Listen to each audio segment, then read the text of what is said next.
मला नाही वाटतं ते दोघं आल्यानंतर काही फरक पडणार. तिथं महायुतीचाच झेंडा फडकणार मुंबईत.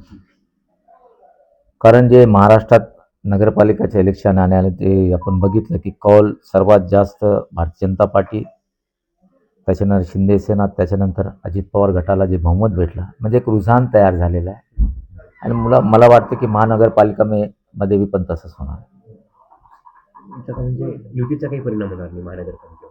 नाही, दोघं ठाकरे बंधू एकत्रित झाले तर त्याचा काही परिणाम मला नाही वाटत आहे.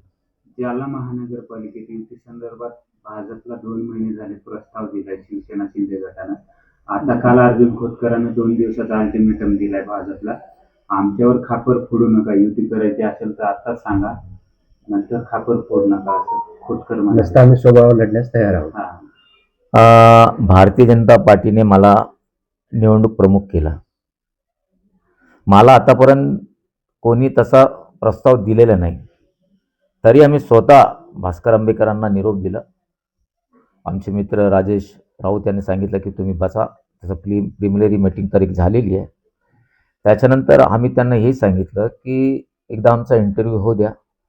इंटरव्ह्यू झाल्यानंतर आमचे वार्ड, जिथं आमचं प्रबल वार्ड आहे, जिथे आमचे 4 नगरसेवक आहे, जिथे 3 नगरसेवक आहे, जिथे 2 नगरसेवक आहे, बघितलं तर भारतीय जनता पार्टी आणि माझ्या प्रवेशमुळे जे आमच्याकडे सध्या 36पेक्षा जास्त नगरसेवक रनिंग आमच्याकडे आहे.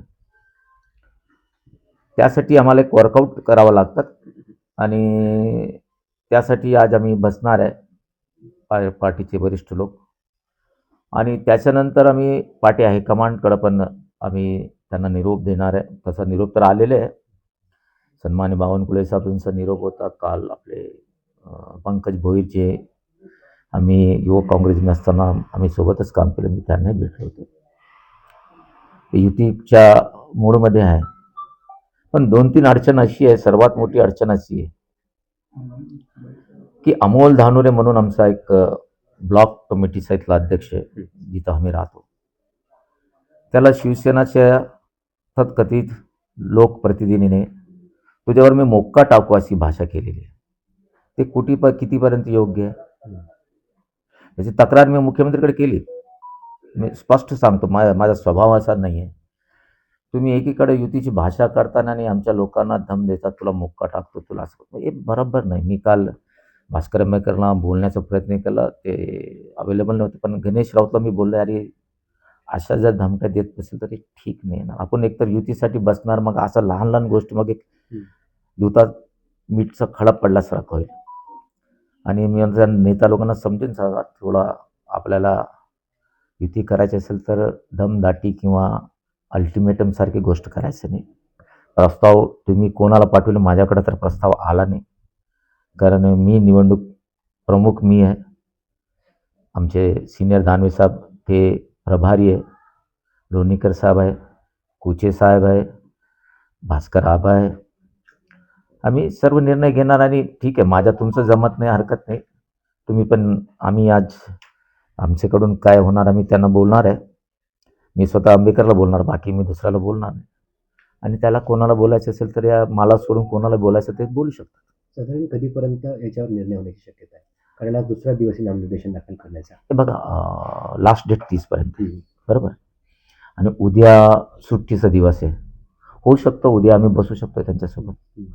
आणि काय असतात, युती एकीकडं करायची असेल तर मग घट्ट करा. आमच्याकडे सर्व पर्याय उभा आहे असं बोलायचं नसतं. एक दुसरा, RPI पण आहे, अजितदादांचा गट पण आहे, यांना पण आम्हाला बोलावं लागेल ना. असं नाही की फक्त शिवसेनाला नाही, हे सर्वांना बसून आम्हाला करावं आहे आणि त्यानुसार आम्ही करणार आहे. युतीचा फॉर्म्युला कसा असेल युती झाली तर? महापौराचा दावेदार कोण आहे? आता महापौरचा दावेदार त्याने अगोदर डिक्लेअर केला. तर मी त्यांनाही म्हटलो की तुम्ही बोला की हा आमचा एक जुमला होता, आम्ही मग विसरून जाऊ त्यात. आणि रिझर्वेशन सुटल्यानंतर बघा, कोणी महापौरचं नाव घोषित करत नाही. आम्ही एक फॉर्मेट दिलं की तुमचे जास्त आले तो महापौर तुमचा, आमचे जास्त आले तर आमचा. पण त्यांचा एक इतिहास आहे, भारतीय जनता पार्टी, शिवसेना आणि भाजपचे जेव्हा युती होती जिल्हा परिषदला आणि पंचायत समितीला, या सेनाच्या लोकांनी काय केले, राजेश ठोपेला पकडले. मग राजेश ठोपे मला बोलून घेतलं. मग शिवसेना तेव्हाची, त्याच्यानंतर तेव्हा मी काँग्रेस असताना माझी आणि टोपेचा राष्ट्रवादीचे मंत्री असताना एक युती झाली आणि भाजपला साईडला फेकलं. आम्हाला ते पण धोका दिसतो ना. जर युती केली आणि तुम्ही जर निवडून आणले, आमचे तुमचे जर आले, आणि मग महापौरला तुम्ही भांडणार, नाही आमचे कमी आले तरी आम्ही काँग्रेसकडे जाऊ, शरद पवारच्या तिकडं जाऊ, असं पण होऊ शकतं. एक त्या डाऊट क्लिअरसाठी आम्ही, माझा अब्दुल सत्तार साहेबांचं पण बोलणं झाला. मी आता स्पष्टच बोलतो त्यांना, पण तेही मला निरोप दिले की कैलाश, मी अभिनंदन करण्यासाठी बोललो होतो त्यांचं मुलांना बोलणार. त्यामुळे कैलाश 50-50 करा यार. मला सत्तार सेठी थोडा तुम्ही वरतून तुमचे सर साहेब सांगितलं आणि गॅरंटी दिलं तर मग आपण जे आमच्या मनात आहे, मी प्रेसच्या माध्यमातून तुम्हाला बोलतो. बरं, एक शेवटचा प्रश्न. धुरंधर आणि रहमान डकेत हा चांगला चर्चेचा विषय ठरलेला आहे. जालना महानगरपालिकेचं धुरंधर कोण असेल आणि रहमान डकेत कोण असेल? हे बघा, ते रहमान डकेत आणि धुरंधर हे म्हणण्याच्यापेक्षा आपण जालना शहराचा कसा कायापालट करूया. धुरंधर पिक्चर मी बघितलं, तिथं मार काठ त्याशिवाय दुसरा काही नाही. फक्त एक इंडियन एजंटने जे काम केलं त्यात, म्हणजे तसं दाखवलं त्यांनी, पण ते जे एजंट जे नंतर शहीद झाले ते देशासाठी शहीद झाले. आणि डकेत हा जो आहे, हा लोकांचा खून घेणार आहे, त्यांची प्रॉपर्टी हडपणार आहे, खंडणी मागणार आहे, धावसा देणार आहे.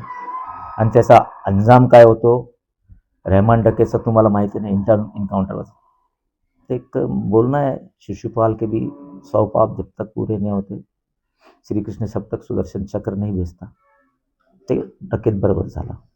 आणि राहिलं धुरंधरचा काम असं असतं की देशासाठी लढणारे जे असतात, तर आम्ही तर बंदूक घेऊन बॉर्डरवर तर जाऊ शकत नाही, की या वयात पाकिस्तानमध्ये तर जाऊ शकत नाही एजंट म्हणून, पण जालन्याची जनताची सेवा करून धुरंधर होण्याचं काम करणार आहे. ओके.